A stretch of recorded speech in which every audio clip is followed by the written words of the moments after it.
e temos muitas notícias para você. Confira alguns destaques. Mãe e filha são presas suspeitas de torturar idosos.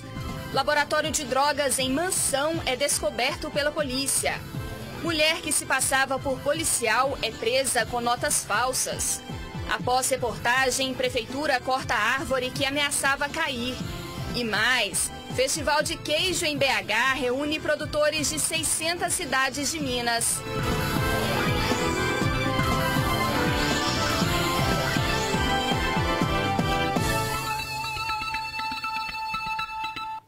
Mãe e filha, que são donas de um asilo em Santa Luzia, foram presas hoje suspeitas de torturar e maltratar os internos. 7 pessoas precisaram ser levadas para o hospital, entre elas uma idosa com afundamento de crânio. As imagens são impressionantes. Esse machucado ainda só some na série. Machucado aqui é chute. É chute. Vira pra cá, deixa a gente ver. A clínica Acolhendo Vida para a Vida funcionava há 3 anos nesta casa, na zona rural de Santa Luzia. Mas também já funcionou no bairro São Benedito. As denúncias de maus tratos foram feitas por uma ex-funcionária.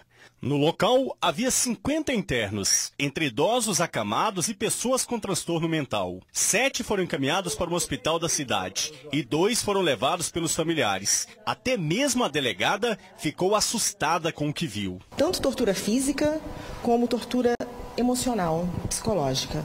Os idosos, eles estavam lá em situação degradante, situação de completo abandono, situação, muitas das vezes, de fome. A gente encontrou idoso no dia que a gente foi ontem, de castigo, trancado no quarto. Em novembro do ano passado, um idoso morreu no asilo. E na semana passada, outra morte foi registrada. Teve um idoso que ele relata que ele recebeu um chute no rosto do cuidador. Outra relata que pediu um pão no café da manhã, foi negado e ela recebeu 3 baldes de água fria da dona. A dona do local nos recebeu de forma extremamente hostil, inclusive com desacato. Os familiares pagavam um salário mínimo para deixar os internos na clínica.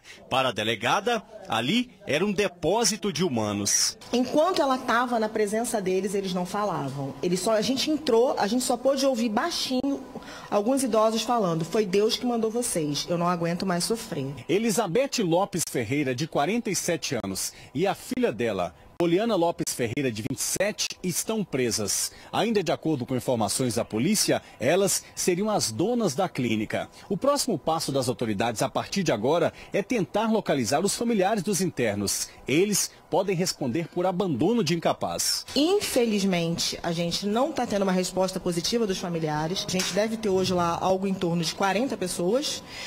São 40 pessoas que eu posso garantir para vocês que não tem condições de continuar naquele lugar. Então fica meu apelo a quem possa modificar isso, porque a gente está tratando de vidas. O secretário municipal de Desenvolvimento Social da Prefeitura de Santa Luzia disse que a clínica não tem alvará de funcionamento, mas não admitiu que faltou fiscalização. Foi feito, na verdade, uma intervenção da vigilância sanitária, no qual não foi apurado, na verdade, os maus tratos. Não teve maus tratos. Não foi apurado, na verdade, esses maus tratos. O que foi, na verdade, foi feito uma notificação para que eles regulamentassem algo que não impedia, regulamentasse alguma situação que foi encontrada no local para que possuísse essa liberação pela vigilância sanitária. Quem chutou o senhor? Quem chutou o Jota? O Jota. O Jota é o marido da dona da Vera.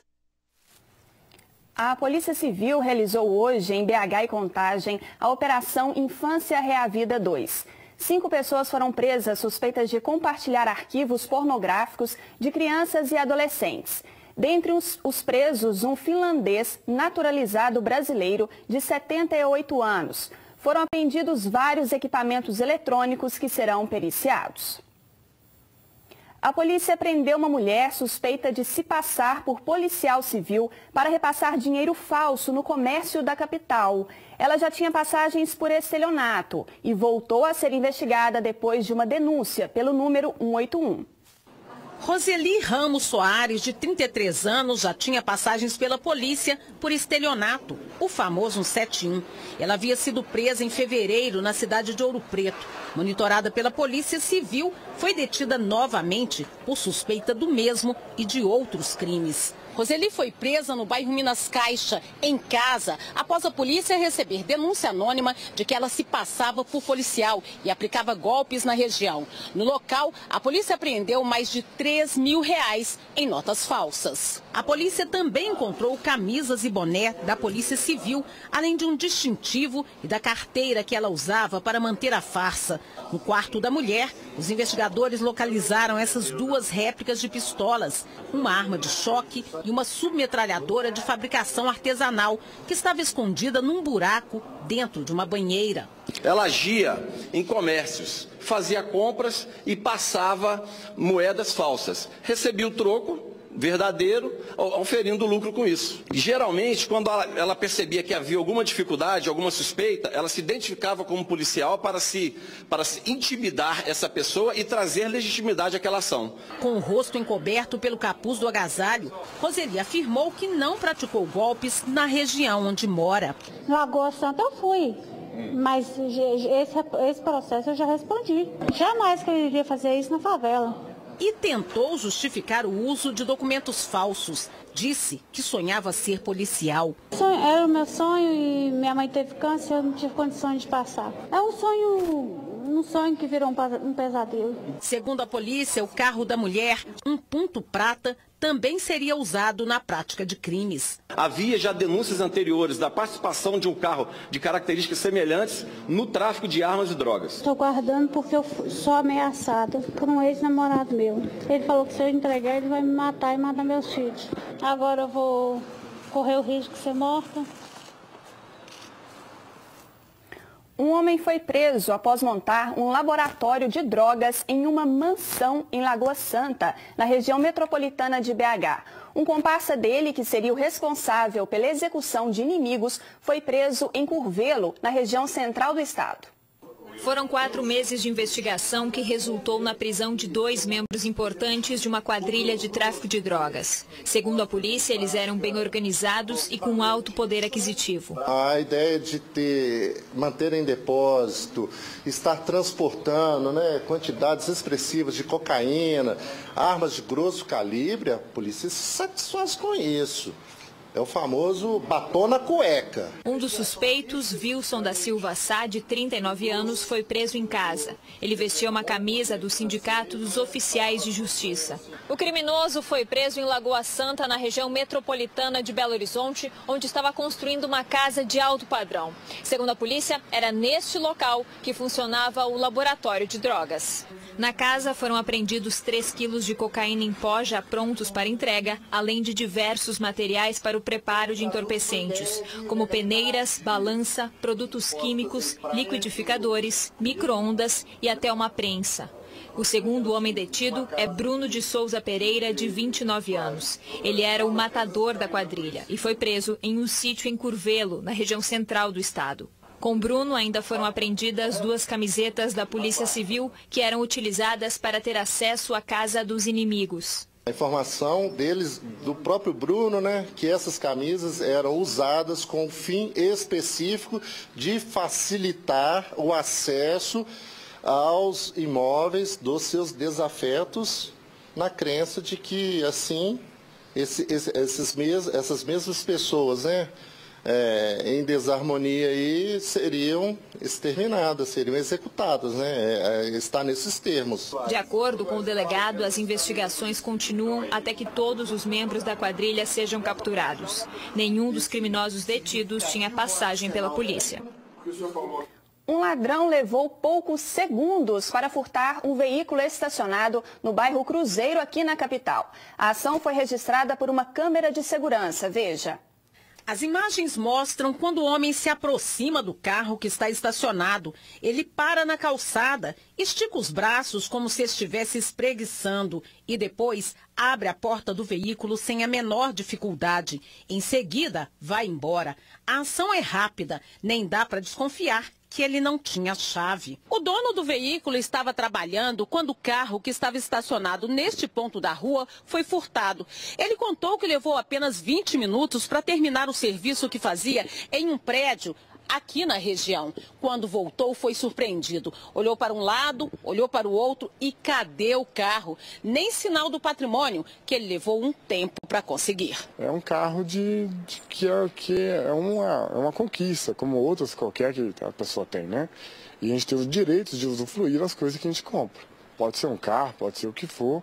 É complicado se deparar sendo furtado. Você vê que ele sai preparado para poder cometer alguma situação complicada igual essa. Ele já vem, você vê na imagem, antes dele chegar perto do carro, que ele já está com o rosto, tampando o rosto, antes de decidir abordar o meu veículo, né? O carro furtado é um Gol geração 5, verde, de vidros escuros, ano 2011 e 2012. E a placa HHV 5275, de Nova Lima. O dono do veículo ainda tem esperanças de recuperar o carro. Pedi a esse cidadão que furtou o veículo que abandone ele.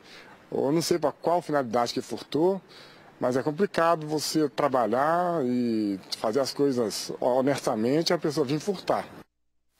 6 pessoas morreram num acidente hoje na BR-262 em Araxá, no Alto Paranaíba. Segundo a Polícia Rodoviária Federal, outras 3 pessoas ficaram feridas na batida entre um carro de passeio com placa de Belo Horizonte e uma caminhonete de Contagem. De acordo com os policiais, o veículo menor tentava uma ultrapassagem em alta velocidade numa curva quando o motorista perdeu o controle e bateu de frente na caminhonete. Os 5 ocupantes do carro morreram na hora. 4 eram da mesma família. Uma mulher que estava no outro veículo também morreu. Os feridos foram levados para o pronto-socorro de Araxá. No inverno, cresce o número de cirurgias plásticas em todo o país. E olha que o Brasil é o segundo no ranking mundial de procedimento estético, ficando atrás dos Estados Unidos. Mas é bom ficar atento a vários pontos antes de marcar a cirurgia. Autoestima. É olhar no espelho, se sentir bem de corpo e alma e dizer, estou feliz. Só que na busca incessante por um rosto bonito e um corpo perfeito, muita gente acaba transformando o sonho em pesadelo. Essa mulher conta que fez um procedimento cirúrgico, mas o produto usado era novo no mercado. E anos depois, vieram os efeitos indesejados. De repente, do nada, 16 anos depois, eu senti dor, latejando o rosto e voltei direto no mesmo médico que tinha me atendido.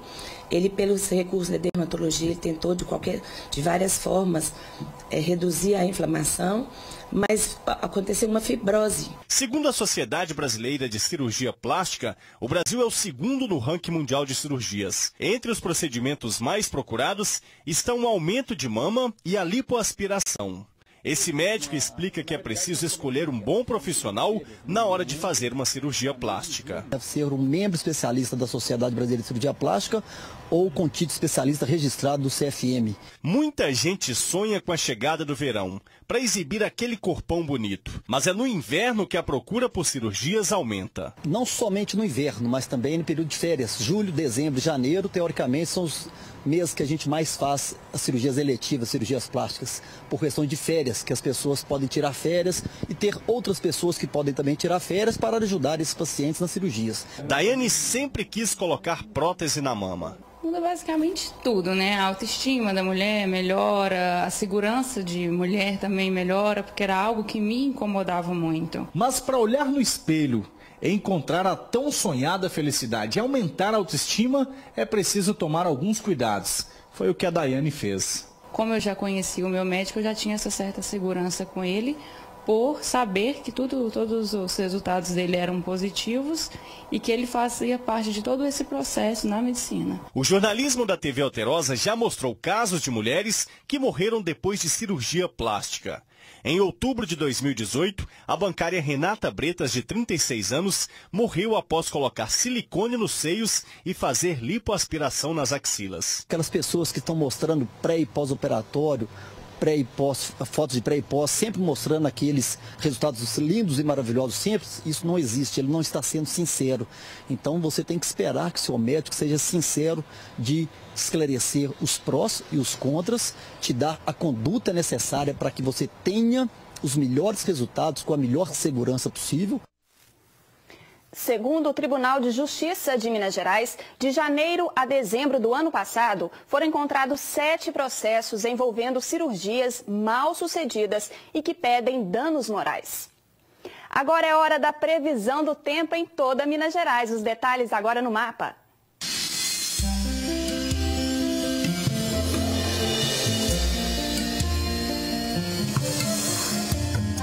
Céu nublado com chuva fina no Jequitinhonha. A névoa úmida ao amanhecer na zona da mata. Nas demais regiões, tempo seco e ensolarado. Em Belo Horizonte, mínima de 12 e máxima de 25 graus. Em Juruáia, mínima de 5 e máxima de 28. Em Diamantina, os termômetros devem variar entre 11 e 31 graus. Em Itaúna, mínima de 8 e máxima de 30.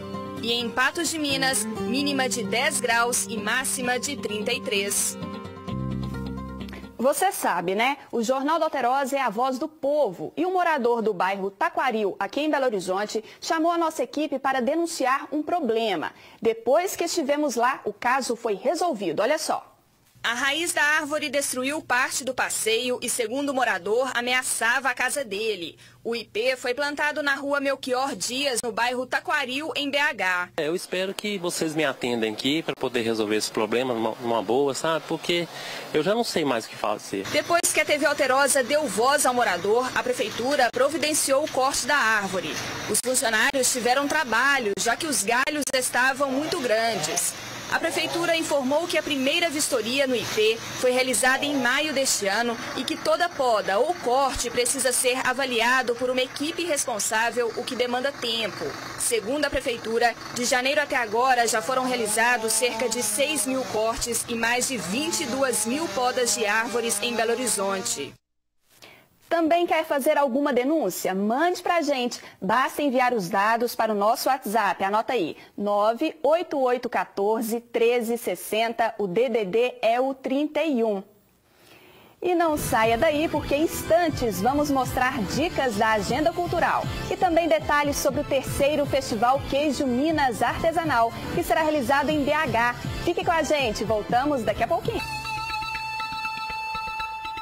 Fique por dentro do que acontece em Minas e no mundo através de um jornalismo de verdade. É o aplicativo do Estado de Minas. Você tem em tempo real as notícias que são produzidas pela redação. Busque os conteúdos de acordo com seus colunistas favoritos e salve as matérias para ler depois. Informação, entretenimento, tudo isso no aplicativo do Estado de Minas. E já sabe o que fazer para curtir esse final de semana? A Júlia Castro, do Estado de Minas, preparou muitas dicas para você. Boa noite, Júlia. Conta pra gente, porque nós estamos curiosos daqui. Boa noite, o Hora Agenda tá de volta com a melhor programação para o final de semana. Hoje a peça Ele Ainda Está Aqui chega a Nova Lima com um grande elenco para contar a história de 3 irmãos que só se conhecem a partir da morte do pai. O desenrolar da história é muito surpreendente, vale a pena conferir. E amanhã a peça também passa por BH. Amanhã também é dia de música. Lulu Santos chega a Belo Horizonte para cantar no encerramento da festa Fabulous Vegas, lá no Bela Vista. Ainda no sábado, o Festival de Inverno de Nova Lima agita a cidade com diversas atrações musicais, o melhor da gastronomia, espaço kids e muito mais. No domingo, BH recebe a 5ª edição da Festa Peruana, que acontece de graça na Savassi, com muita música, comidas típicas e muita diversão. Essas e outras atrações vocês encontram no ai.com.br/agenda e no nosso Instagram, portal.ai. Espero que vocês tenham um excelente final de semana e até semana que vem. E as boas dicas para o final de semana não param. Aqui em BH tem encontro de sabores no famoso Queijo Minas Artesanal. O público poderá experimentar e comprar as delícias produzidas em 600 municípios mineiros. Wagner de Oliveira conta mais pra gente. O terceiro Festival de Queijo Minas Artesanal acontece esse fim de semana aqui na Serraria Souza Pinto, em Belo Horizonte. Serão 40 produtores que estarão expondo mais de 3.000 unidades. São cerca de 30 mil produtores em 600 municípios mineiros. Em junho desse ano, os queijos de Minas conquistaram 51 medalhas no Festival Mundial de Queijos que aconteceu na França. O carro-chefe é o queijo.